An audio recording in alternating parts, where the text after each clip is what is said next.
those applications outside there, most of them, when you look at them, the key challenge with these people face is the articulation of business models. It's one thing to have an application that works, but another thing to have a business model behind that application that will have this application go to maturity and commercialization as fast as possible. So the beauty with partnering with the Makerere University Business School, of course, you know very well that these are the subject matter experts when it comes to articulating business models. So here you are looking at these applications out there, but after selecting these people, the university will help us to assist these innovators, those who would have won, including those probably who wouldn't have been selected, to teach them up, to incubate them up, to know how to articulate their business models when they are building up these applications. That's very, very important. I've been saying this for the past 10 years also. I've been associated with this sector.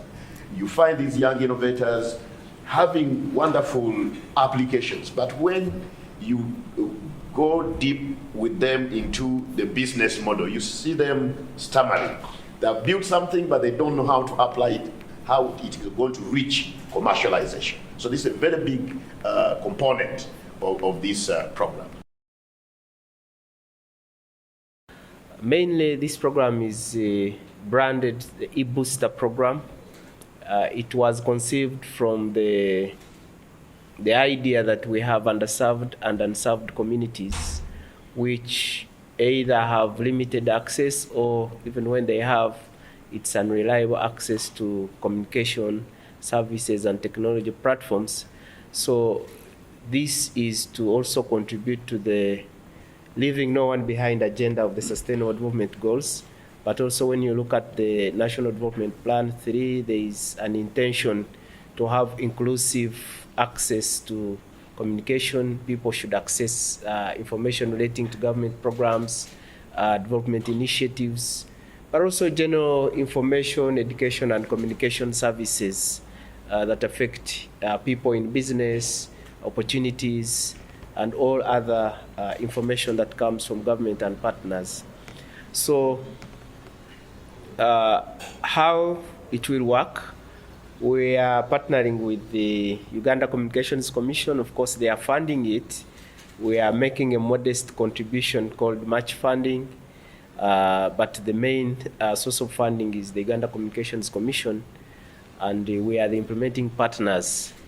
The role of MOOBS is mainly to source and attract companies, local companies, because we have the local content agenda, which is mainly to have the Ugandan indigenous entrepreneurs participating in providing solutions to communication needs of the underserved and unserved communities. So we'll have an application portal open. It will be advertised in the press and on the UCC social media handles and other communication platforms that are legal. So starting today, I want to encourage the companies in Uganda that feel they can contribute to this agenda. The details of the program will be on the UCC website, and they can access it through different portals. There is a link, I think, on each of the media channels. They can access and find the details. Will not make the evaluation public, otherwise we'll compromise originality, we'll compromise objectivity, and yet we want to also make sure that everyone has access, because it's an equal opportunity. There is no specific target for a company. It is merit. Maybe to tell you that underserved and unserved communities, like already mentioned by the executive director, not necessarily the rural, because even in town we have unserved communities in different ways, in different sectors. It can be in health, it can be in education, it can be in security, it can be in all aspects of life, as long as you find a solution that fits in this. And then another thing I want to also emphasize is that we are not looking for ideas, we are looking for solutions. Most times we have many people with good ideas, but they are not solving anything. So we want established companies that will come with solutions. It's not an idea competition, it is a solution competition, because at the end of the day we have to evaluate the project and say, this is the impact, this is the transformation. You can never solve problems with ideas. We need action. It needs to be clear, because we have seen competitions where people bring imaginative ideas. Here you have to demonstrate that it will be implemented, and you have to be accountable for that value proposition. So let's be positive about this. Let's find solutions. We are Ugandans, we have to build Uganda by ourselves. We can no longer look for solutions elsewhere. So look at the issue of sustainability, because many of these solutions have failed to live beyond 5 years because of sustainability issues. So when we are evaluating, we shall see how sustainable those innovations are, such that even after our funding, they should be able to continue. Yes.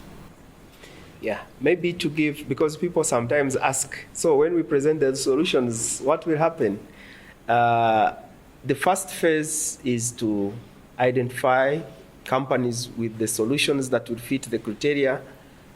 And then after that, we support, after the selection of the companies that meet the criteria, we support through mentorship, through boot camping, through review and refining of the value proposition.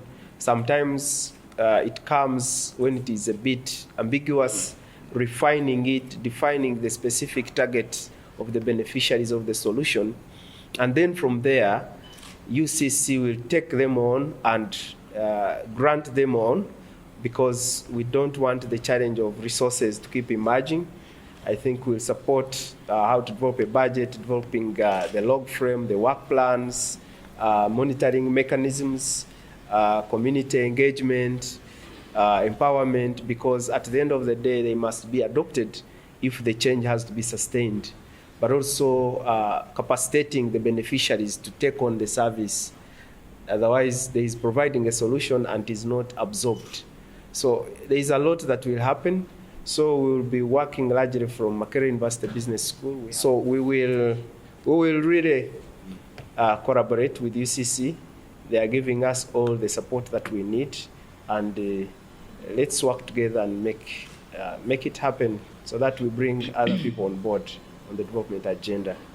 How much have we put at this? We put at this, sometimes we don't want to excite people so much, but of course, this is a public service obligation. We put 2.5 billion for this cycle. Yeah. Let's engage the private sector, but this is for indigenous Ugandan companies, because it will help us to achieve multiple intentions of local content and also finding indigenous solutions for our indigenous challenges.